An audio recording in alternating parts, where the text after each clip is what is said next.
আসসালামু আলাইকুম এভরিওয়ান, আশা করি সবাই ভালো এবং সুস্থ আছেন। তো আমিও আপনাদের দোয়া এবং বোধদয়ে আমিও ভালো আছি।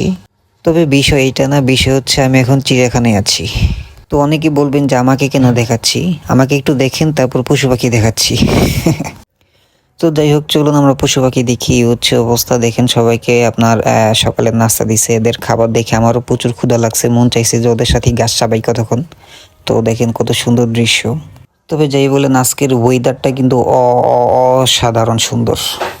আর এই প্রচণ্ড শীতে আমরা গোসলই করি না, আর এখানে তারা 24 ঘন্টা পানির মধ্যেই থাকে। কিভাবে থাকে আল্লাহ মাবুদ জানে। এই যে এদের খাবারের লোক চলে আসছে, এখন এদেরকে খাবার দিবে। তো খাবার দেওয়ার জন্যই মূলত ওরা পানি থেকে চলে আসছে। এই যে দেখেন কি সুন্দর দৃশ্য। এই সমস্ত দৃশ্যগুলো কিন্তু আপনারা আমার মাধ্যম ছাড়া দেখতে পারবেন না।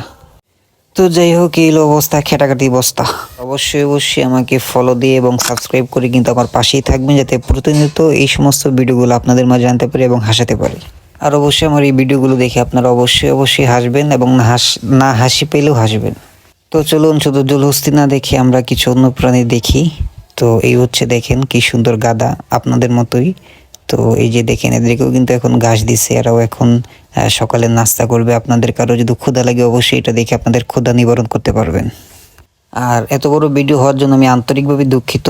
ও অবশ্যই যদি আমার এই সমস্ত ভিডিওগুলো আপনাদের কাছে ভালো লাগে, অবশ্যই কমেন্টে জানাবেন, যাতে আরও সুন্দর ভিডিও আপনাদের মাঝে উপহার দিতে পারি।